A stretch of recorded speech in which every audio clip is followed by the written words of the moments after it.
Well, hi again, and thank you for being here wherever you may be. If you're not sure, you are listening to the Unstoppable Mindset podcast, where inclusion, diversity, and the unexpected meet. And we deliberately put inclusion before diversity because, in my experience, diversity has not involved disabilities very much. Several of you have probably heard me say that on this podcast before. And you'll probably hear it some more. And you may even hear it from our guest today, who also happens to be a person who is blind. So Wayne Tuttle, welcome to Unstoppable Mindset. Well, thank you very much, Michael, for having me. Glad you're here. And Wayne was introduced by someone who heard him speak at a Toastmasters group. Someone, as I recall, you didn't even know, but they liked what you had to say and introduced the two of us, and here we are, which is always a fun thing. Yeah, brilliant. It's a small world. It is, and grows smaller daily. Well, tell me a little bit about you. Tell me about your childhood and all that, growing up and so on. And I gather from reading your bio and so on that you were not initially blind. No, actually, I didn't start losing my vision until the year after I graduated college. I was on track to be involved with radio and television broadcasting, more so in the radio part of it. I never really wanted to be in front of the microphone. I always wanted to do the production end of it. And unfortunately, back in the day, it was really difficult to break into that market. You always seem to have on-air experience for at least a year before they would even think about putting you into production. And unfortunately, since my vision was starting to change considerably, it was very difficult at that time because everything was done manually. It's not like today, everything is so technologically advanced. So how long ago was that? Oh, wow. Well, that's going to divulge my age. It was back in 1975. There you go. Yeah. I know the year well. No problem. Well, so before then you went to school and high school and all that and got into college, I gather, before you started losing eyesight? Yeah. I thought as a kid, I felt very different than everybody else. It seemed like, the old saying your parents would always say, oh, make sure you're home before the streetlights come on.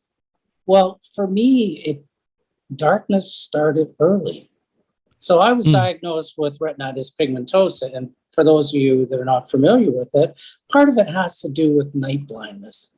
So I thought everybody had the same issue as I did, that I wasn't able to see as well as everybody else.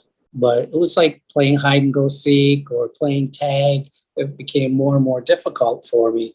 But as time progressed, I started losing the peripheral part of it. And I was okay for a number of years. It just started progressing over the years. It would level off and then it would go down a little bit more.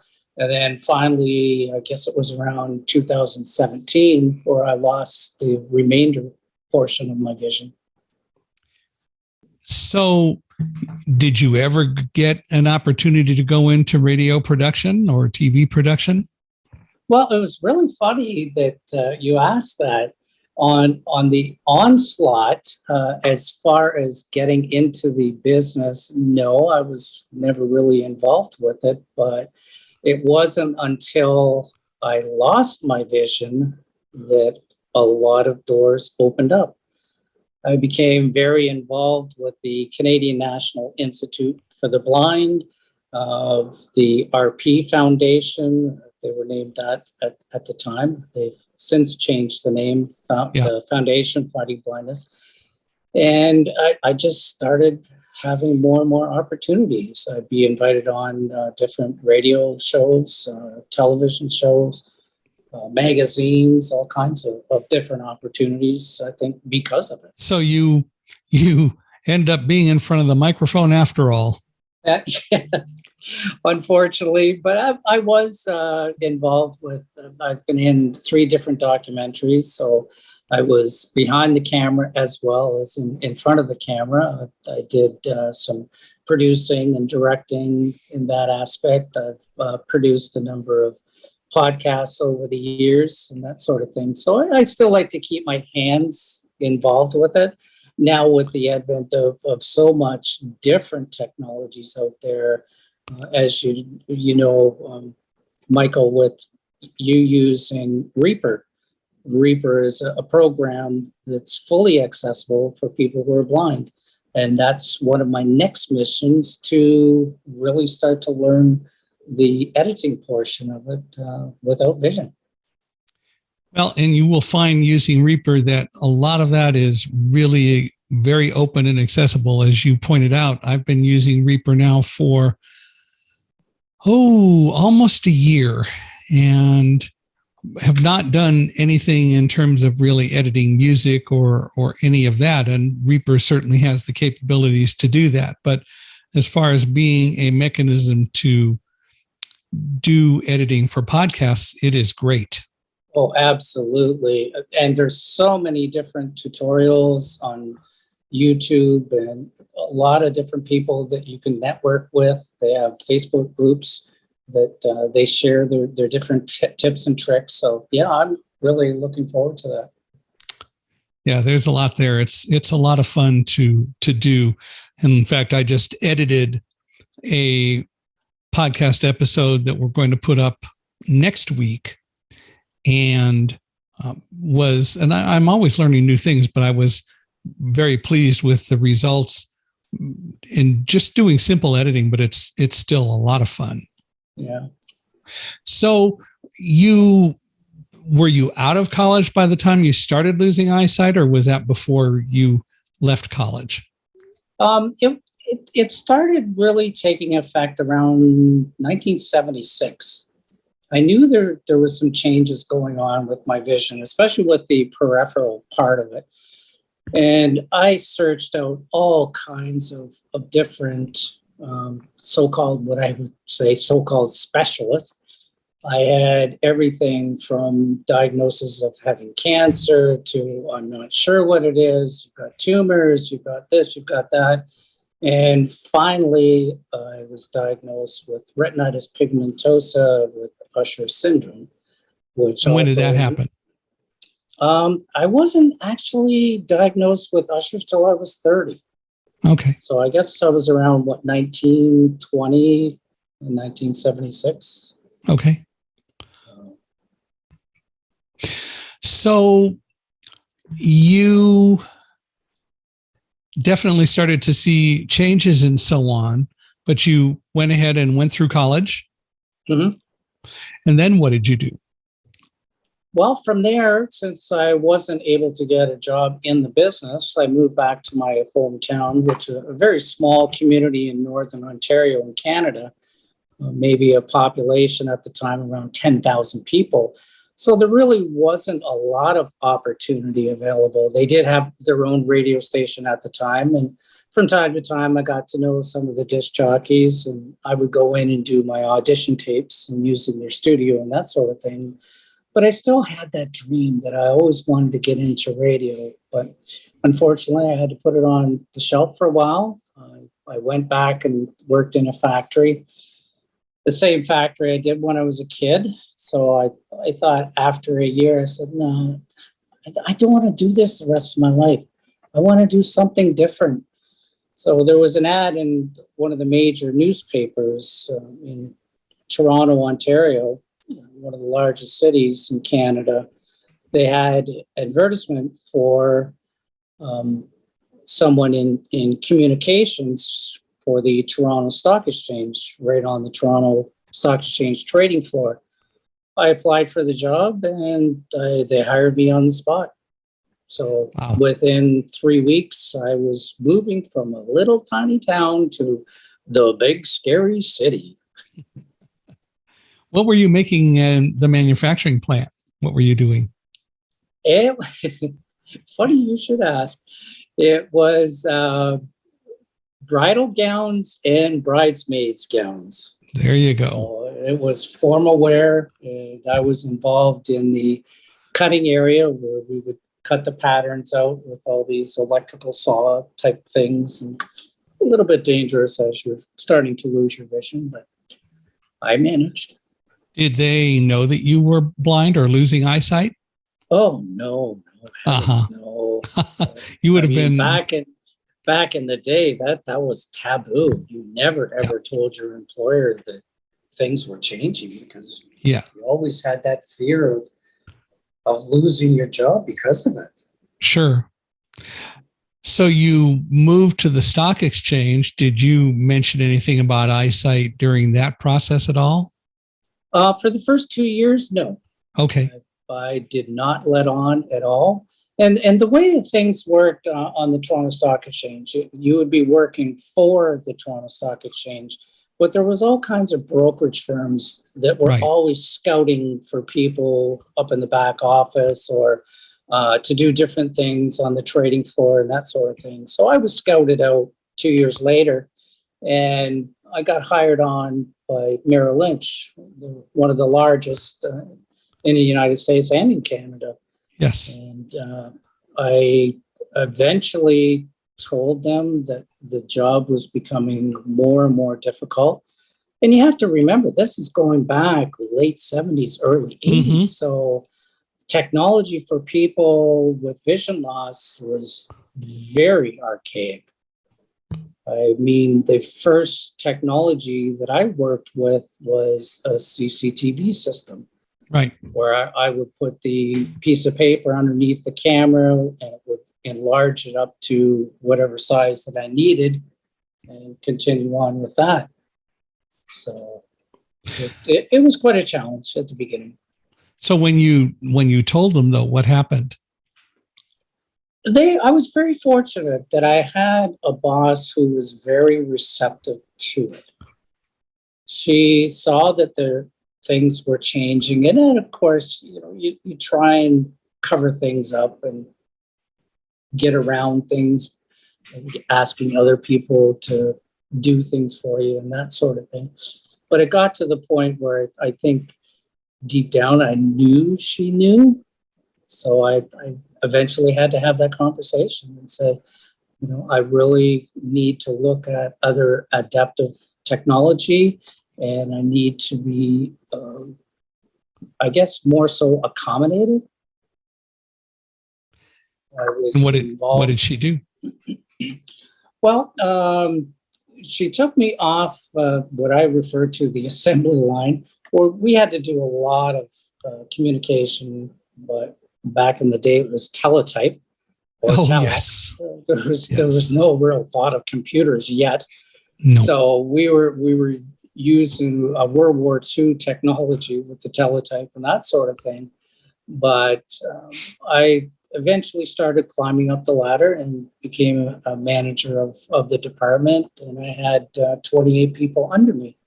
So I would spend my day, half of the day would be right on the trading floor of the Toronto Stock Exchange, and the other half of the day I would be up in the office.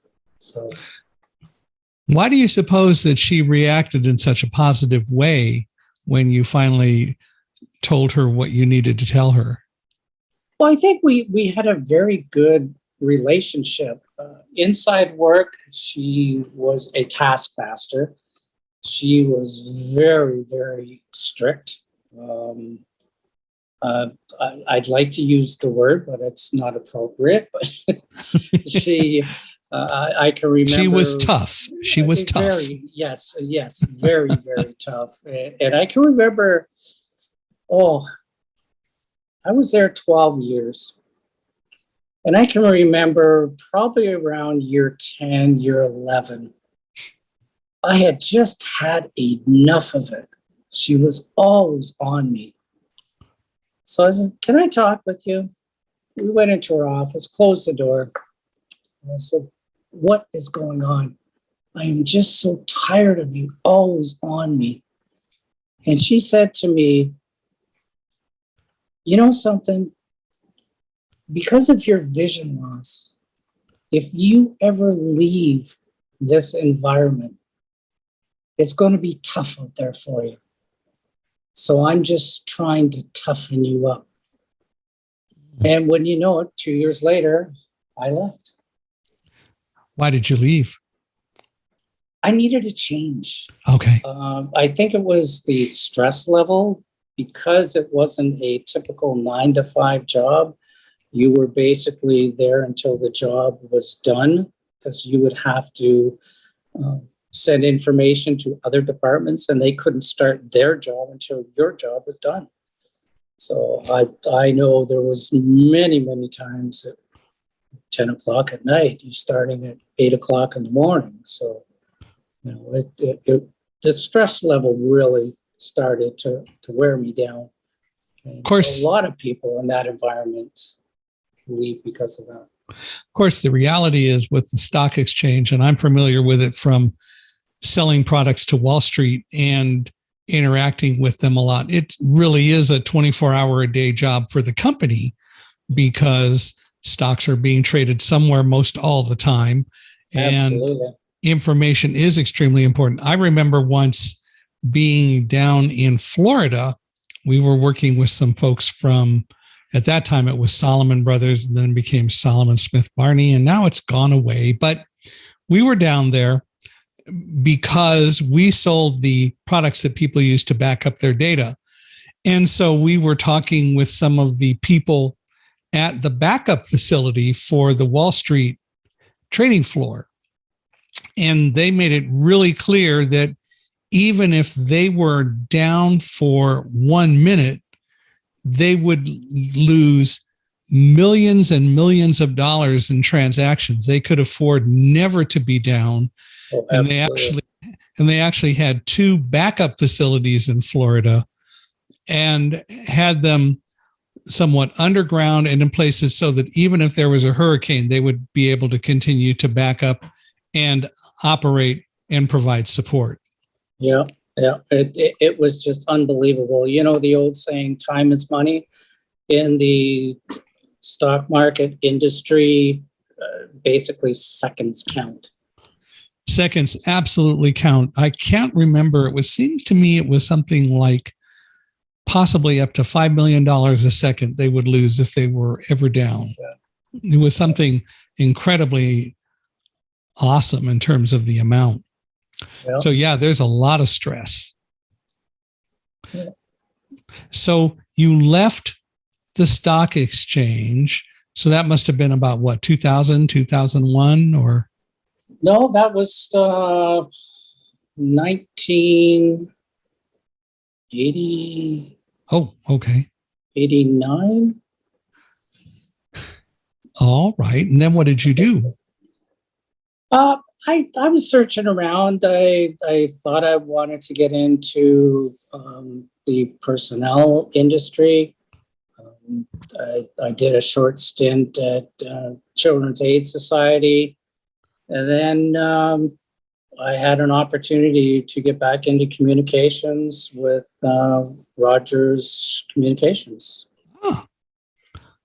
And I was there for another 10 years. You didn't sell telephones, though. No. I understand. So, yeah, that was a fun job. What did you do? I was in the call center. Okay. So I was a manager in the call center.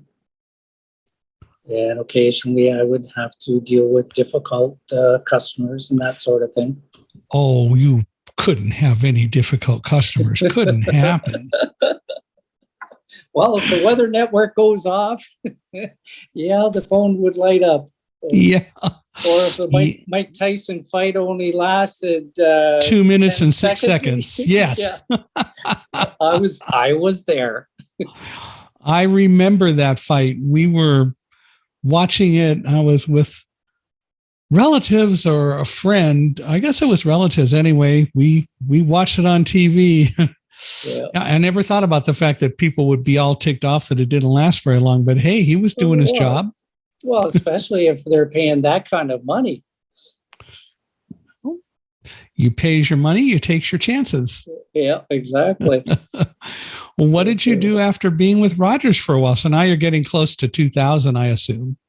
Yeah, I think it was This was 3 years before I left Rogers. I took a transfer to a smaller community. It was the head office was in Toronto, but they had satellite offices throughout Southern Ontario. And I decided that, it was time maybe my wife and I would think about starting a family, and we wanted to get out of the city, the hustle and bustle type of thing. So it was still a city we were moving to, and I took a job in their call center. It was a little bit different than what was in the head office, but they decided after 3 years of being there, they pulled me in the day before my birthday and announced that, oh, we no longer need you anymore. Oh, thank you.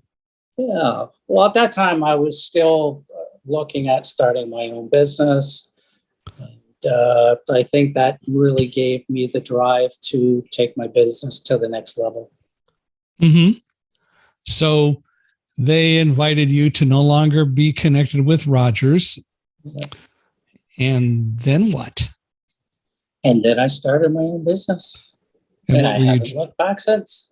And what were you doing, and what is your business? Well, doing motivational speaking, different types of workshops, everything from disability awareness to breaking down barriers to employment for people with disabilities,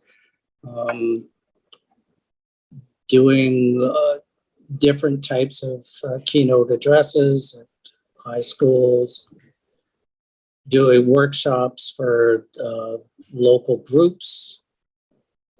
Here in Canada, they call it Scouts Canada as opposed to Boy Scouts in the United States. So I did a lot of work with them, a lot of nonprofit organizations and that sort of thing. So why go into motivational speaking? Was your eyesight sufficiently changed by that time that it made good sense, or what caused you to do that? I don't know. I really enjoyed speaking in front of people and sharing my story. I think that really sparked an interest with it. Was your story, though, a lot about the concept of eyesight and disabilities and so on at that point? Well, I think my message was that, the sky's the limit. Follow your dreams, no matter what adversity that you face in your life. Mm-hmm. There's always a possibility. You have to want it bad enough to achieve it.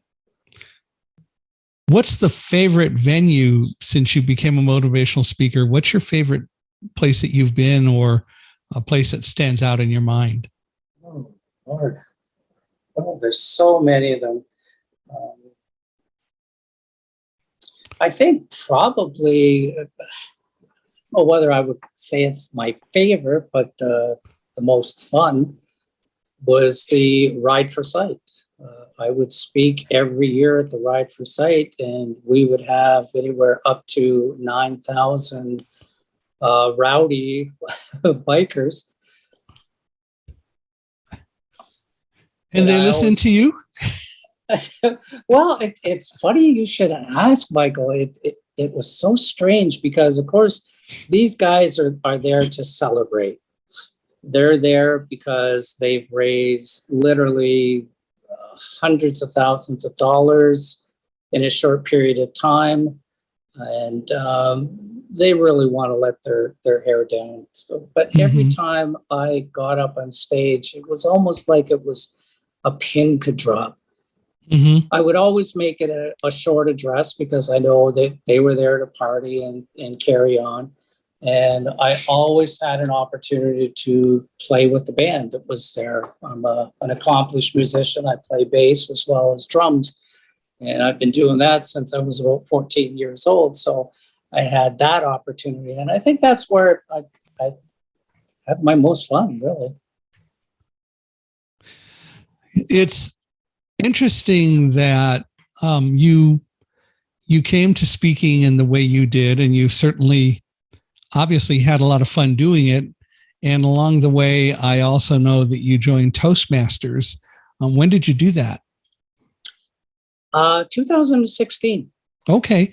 So you've now been in Toastmasters about 6 years. And has Toastmasters been an advantage and a help to your speaking career and to your speaking style and so on? I am a totally different speaker than I was years before. It got to the point where I was doing a lot of speaking engagements, and some of them were repetitious. I never had a mentor. So I learned this craft on my own, but I felt there was something missing. I needed to freshen it up. Well, I heard about Dale Carnegie, but I really didn't think that was for me. And I just went on Google one day, and I don't even know what keywords I used. And all of a sudden, this thing came up, Toastmasters. What the heck is a Toastmaster? A bunch of old guys sitting around the table having toast after toast? Or is it a gourmet toast making thing or something? I don't know. So I started to investigate it more and ended up going to a few meetings. And I said, yep, this is what I want to do. So in 2021, I decided to take it to even the next level and joined an advanced Toastmaster club. That sounds like a lot of fun. Yeah, I write differently. My speeches are written differently. My workshops are different. My presentations are totally different than what I used to. And I'd like to say they're more effective. One would think, and I think appropriately so, that being blind shouldn't really affect your ability to participate in Toastmasters, much less being a public speaker. From my own experience, of course, I say that. But certainly finding a tool to help you with that, like a Toastmasters, makes a lot of sense to do.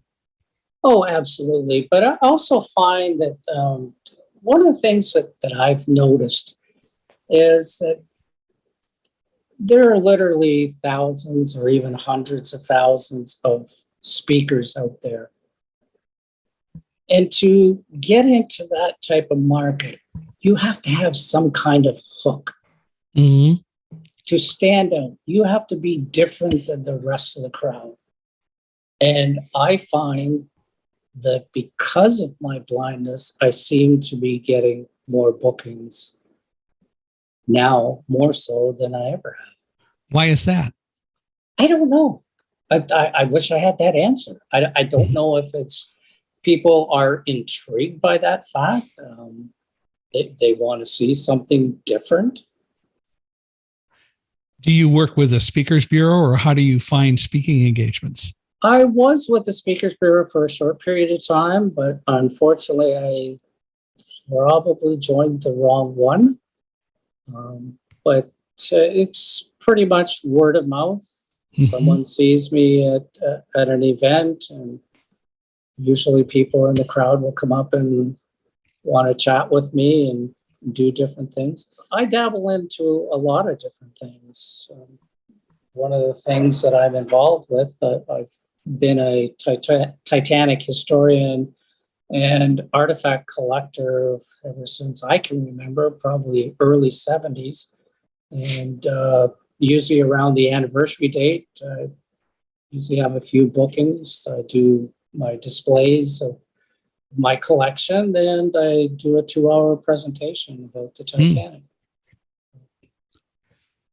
You never show the movie. Well, tell me. I've only seen it a few thousand times. So. Yeah. Understand. But James Cameron, he did do a good job of it. Oh, it's a good movie. And in fact, when it came out, it is long enough ago that we bought the VHS tape version of it, which was 2 cartridges. It wasn't one. Yep. It was, if I recall, 3 hours plus, not 4 hours. It was 3 hours. At least. Yeah. So to be nominated for an Academy Award, though, you could not have a movie that was that long. So they always portrayed it as being only 2 hours and 74 minutes long. Yeah. So that's how they had it under 3 hours. It was kind of funny. Exactly. But let's go back to blindness a little bit. Tell me some of the strangest and most absurd questions you ever been given or experienced. And we can sit here and talk about that all day, the two of us, but we'll start with you. Lord. Oh, my Lord. It is hilarious. I think that the funniest ones are kids, especially the elementary kids. You know, kids will say the darndest things. They don't care, you know, like, here's some of them. Is your wife blind too? Mm-hmm. No, she's a blonde. She's not blind. She's a blonde. I remember this one presentation I did. This kid was so excited. He wanted to ask the question. You know, at a grade 2, grade 3 level, it's always that ooh, ooh, ooh, ooh, ooh, and you're jumping up and down. And okay. And he was kind of a little shy, a little bashful, and he's yeah, of course, he didn't take Toastmasters. He wouldn't have said so many ums, but he said, "What you got? Is it Caucasus?" That's a Caucasus. What does he mean? Oh, do you mean can you get it? Contagious. Yeah, contagious, right? So I said, "Well, why don't you come up here and shake my hand?" No. I think the funniest question I ever got was also from someone, and I don't remember what grade they were in. It was a guy. Of course, it would be a guy. Mm-hmm. And his question was, how do blind people have sex? And he said it with an absolutely straight face. Oh, my word. And so the only way I could really respond to that was to say, the same way everyone else does. And if you want to know more about that, you really need to ask your parents. Yeah. I've never had that question, but I've always had the question, how do you go pee? All the time. I haven't had that one. Yeah. Same way as you do. No different. But I think, you know, it's not, Michael, it's not just the questions. It's the comments. And one of the comments that I get all the time is, well, you don't look blind. Yeah. Well, yeah, you don't look blind at all. You don't look stupid. I had an insurance agent call me once on the phone when I was in college, and he said that he wanted to come and sell me insurance. And I knew that insurance companies at that point would not sell life insurance to any person with a disability. But I figured, oh, what the heck? And I said, sure, come on over. Yeah. He arrived at 3 p.m, and I went to the door and opened the door, and I had my guide dog with me. I decided to do this upright, right? So I had the dog in harness. And he said, I'm looking for Michael Hinkson. And I said, I'm Mike Hinkson. And he said, you're Mike Hinkson? And I said, yeah. Well, you didn't sound blind on the telephone. And it was so tempting to say, and you didn't sound stupid on the telephone either. Yeah, and of course, needless to say, he came in and hemmed and hawed around. And he said, I'll have to call my boss. And I never heard from him again. Oh, yeah. And of course, as we know, the reason that insurance companies would not sell life insurance to blind or other persons with disabilities back in the 70s was not due to actuarial statistics or any fact, but rather simply to prejudice. Yes. And we were able to eventually fight that. There's still a lot of it out there, but still at the time we couldn't buy any kind of insurance. My parents, when it was discovered I was blind, couldn't even buy $1,000 life insurance policy on me. Wow. They could not. It would have cost so much because of the fact that the insurance companies were steeped in this prejudice that blindness was going to create a situation where I would die off sooner than other people. Yeah. Well, I had a situation not similar to life insurance. It was coverage with one of the companies that I work with. Their insurance company paid for prescription glasses. Well, I didn't need prescription glasses. Back in the day, they were experimenting with what they called Corning lenses, Right. which they figured it would be a preventative measure. So I had to fight the insurance company because these Corning glasses were extremely expensive. And I actually won. They did pay for the preventative glasses.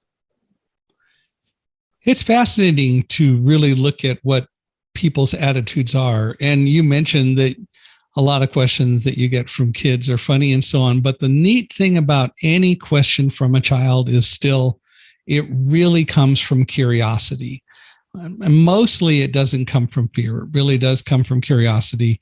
And if there's fear, it's because there's been fear instilled in them by their parents who are afraid of blindness, or, oh, I would want to catch that, or have that ever happen to me. Even though the reality is that in our world today, given all the things that are out there that can happen to one, blindness is clearly something that anyone might have the opportunity to experience. But kids always ask questions, and I think it really comes from curiosity. So they're always worth answering. I had absolutely. Go ahead. What I was just going to comment on with the mentality of some people in our public is that they have this understanding that it could be possible that you could catch blindness. Yeah. I noticed a huge difference when I was using a white cane. People would literally, if you're sitting on the bus, they would kind of shift over to the left. And, I don't want to touch that person. Mm-hmm. But when I'm out with my guide dog, totally different story. Yep. People are swarming around you like flies to honey type of thing. It's all about the dog. Well, and that's one of the things about the foundation fighting blindness. The reality is it doesn't fight blindness, it fights eye disease, and it shouldn't talk about fighting blindness, but it does. Yeah. Back in 2016, they created this campaign called How I See It, and I was EYE, and they wanted people to blindfold themselves and then take videos of them trying to perform a lot of different kinds of actions around their home and so on. Right. And of course, it was all giving an absolutely wrong and horrible depiction of blindness because, of course, none of these people were trained to do what they did. And finally, and I was involved in a lot of ways with it, but finally, blind people ourselves started sending in videos saying, no, this is the real picture, and overwhelmed the site. And eventually Foundation Fighting Blindness took the site down, and there were some discussions afterward. But the reality is blindness isn't the problem. It is still the attitudes and misconceptions that people have. And unfortunately, at that time that the foundation promoted that didn't help the situation at all, which is extremely unfortunate. Absolutely. And you'll find that kids today are more understanding than adults are. When you have adults that are around our age, they're old school. So they maybe have been brought up in a small community, or even if they're in a very large city, they may or may not have had the experience to interact with someone who is different, whether they're blind or in a wheelchair or what have you. And then all of a sudden, there's someone in their church group that's in a wheelchair, or Toastmasters that's blind. They just don't understand, and they're afraid. I don't want to offend them. I don't know what the right words are. How many times have you heard people say, oh, did you hear that movie last night? What do you mean hear that movie? No, I watched a movie last night and I've seen it before. Yes, I don't take those words out of my vocabulary because I have no vision. It's still just a part of it. In fact, as I tell people, I think I have lots of vision, and I try to make light of it. I just don't see so good. But the reality is, and that's the problem with even using the word vision, but I'm not sure there's a better solution. But the reality is we're either blind or low vision. And I think it is something that we really should deal with. The concept of visually impaired is ridiculous, because visually is a completely different thing than eyesight altogether. It has to do with appearance and aesthetics and so on. And the fact is, we're not visually impaired. It's better to say low vision. It's like with deaf people who don't want to be called hearing impaired. They're deaf or hard of hearing. We are blind or low vision. And I think that's an appropriate way to put it that is acceptable to everyone. But the fact is that blindness still isn't the problem. It is still all about attitudes, and we've got to change that. And I would like to see organizations like the Foundation enter that discussion in a positive way. There's nothing wrong with trying to cure eye disease, but don't do it at the expense of providing misconceptions about what blindness is and what it isn't. And that's unfortunately what happens all too often.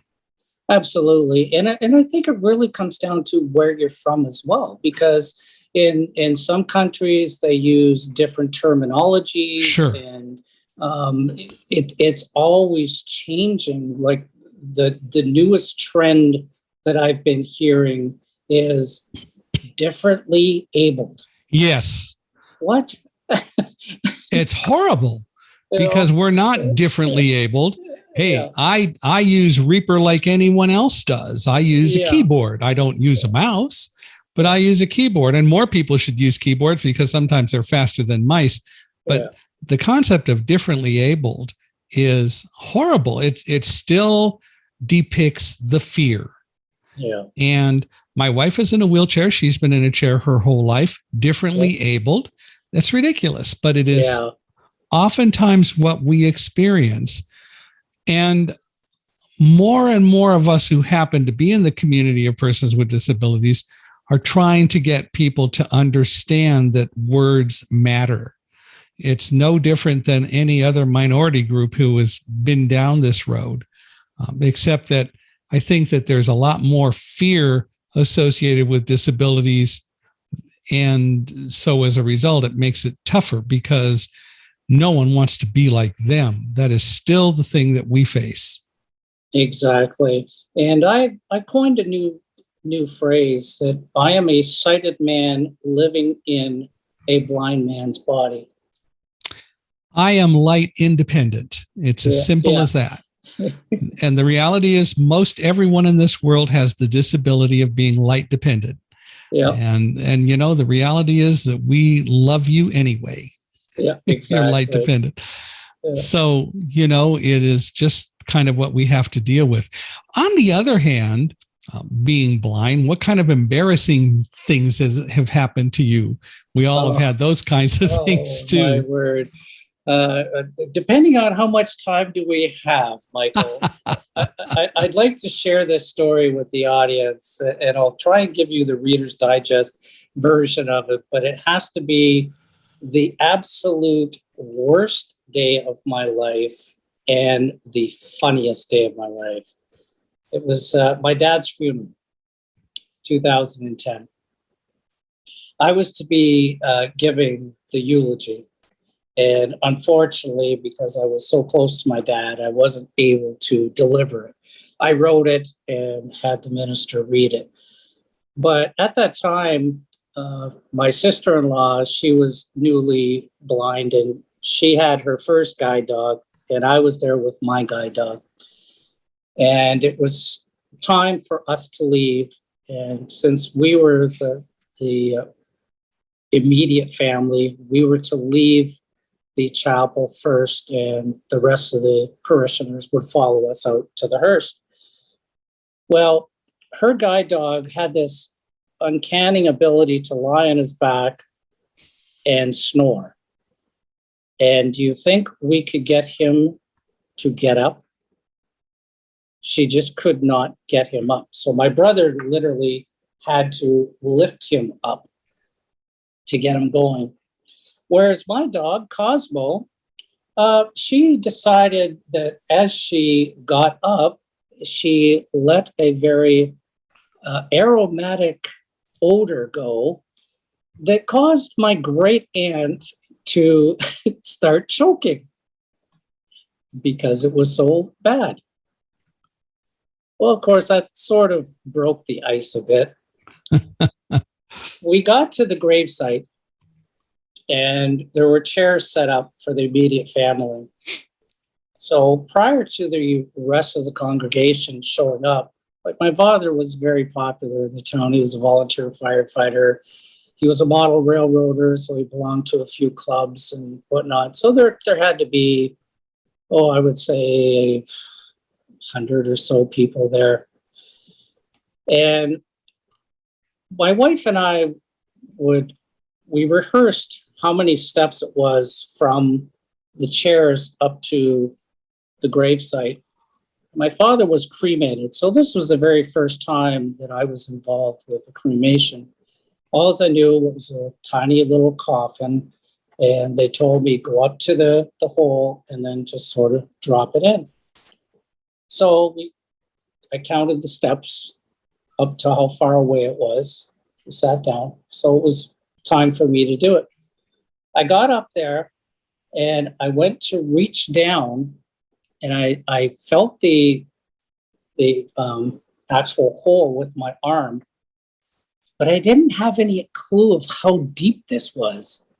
I was thinking in my head, well, maybe it's only like 3 foot deep or anything, and I didn't want to drop him. So I leaned forward, and all of a sudden, I'm going in the hole. And my wife is trying to grab a hold of me. My brother jumps up out of his chair, grabs me by the back of the pants, and lifts me out of the hole.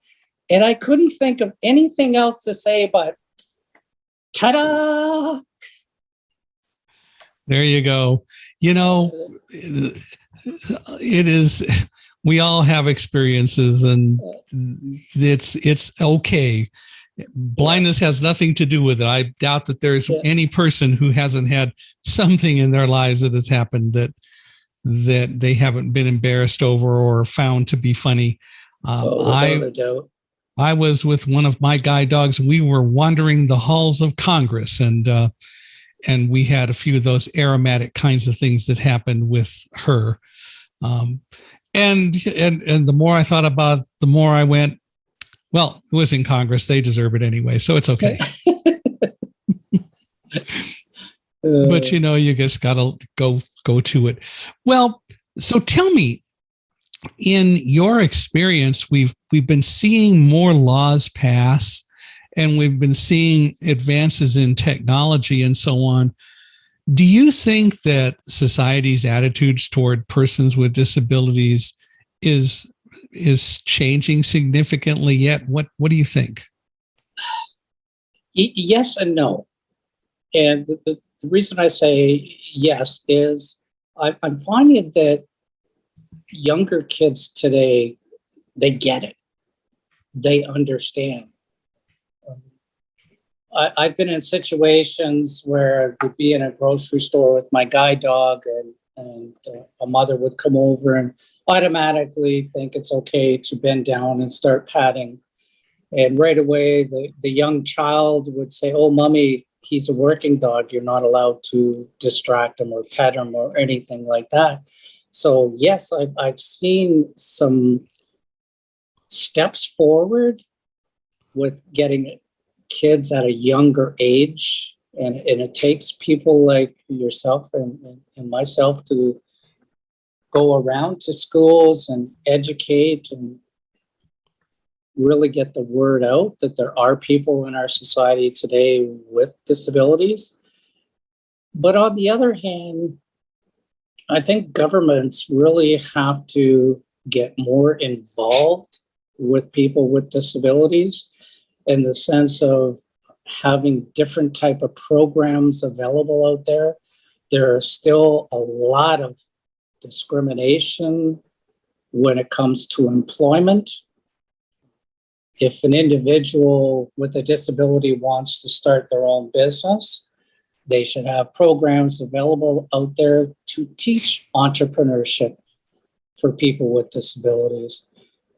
It's really no different than any other entrepreneur, but they have to do things a little bit different so they can be involved with it. But again, I think we have a long way to go. In Canada here, we've got all kinds of different laws, but every province seems to be different. And I'm sure it's no different in the United States. They are trying to implement different laws to assist people with disabilities, but they still have a long, long way to go. They're chipping away at it, but a lot of these people who are living with disabilities, time's running out. Yeah. So what about the next generation that comes along after us? Like, it's despicable the amount of money that the government puts aside for people with disabilities. With the inflation, especially in the last couple of years, it's unbelievable. So you have to make that choice whether to pay your rent or whether you're going to eat today. Do you think that there's any more awareness in the world because of the pandemic and the fact that we've had to do so many things online? Has that really made a big difference? In some ways it has. Like, every country is different, especially when it comes to disabilities. There are countries around our world that still want to hide people with disabilities. They're not allowed to be out in public. They've shamed the family because of the disability. And what happens in civilized countries too? Oh, yeah. Yeah, absolutely. You know, last year, I began working with Accessiby, which is a company that makes websites or the products to make websites more usable and accessible. And the company has grown a lot over the last year. But we find that even though it can be pretty inexpensive to start the process, the reality is that a lot of people are going, well, yeah, maybe I need to do it, but I really can't do it right now, or I just don't have any money to put into this kind of a project, or it's just not something that I think we really need to worry about. And it's so unfortunate that at the same time, those people provide electric lights for everyone in their offices. They provide coffee machines. They provide computers and a lot of other amenities. But when it comes to dealing with disabilities or making their websites more inclusive so that more people might shop at their sites and so on, they won't do that. And their mindset is that they have this assumption, well, there's just not enough of them out there. Yeah. So we don't have to do it. But guess what? If you do it, that's going to increase your bottom line, because those 10 people who are now shopping on your website are going to go and tell 10 of their friends, and it's just going to snowball even more. And then they'd be recognized that they are a fully accessible website. One of the projects that Accessiby is working on, and it's still not live yet, but hopefully it will be sometime in the near future, is called Access Find. What Access Find will be is a database of accessible websites. Any website that has made the effort to become inclusive, not only for people who happen to be blind, but who have other disabilities, will be able to put their website into the Access Find database. And so it will be a central location where people with disabilities can go to find local or whatever websites that they truly can search. And whether the site uses Accessiby or some other mechanism or company to make their website accessible isn't the issue. The issue is that they've done it, however they've done it. And Access Find will allow that to happen. We're not there yet. It's coming, though, and it'll be pretty exciting when that opens. It's a great idea. Yeah, it's something that is definitely needed, because I think that again, our society lacks is communication. There are all kinds of nonprofit organizations that are doing wonderful things, but the disabled community is not aware of it. So they need to spend more time and effort in shouting it out and say, hey, everybody, this is new. This is what's happening right now.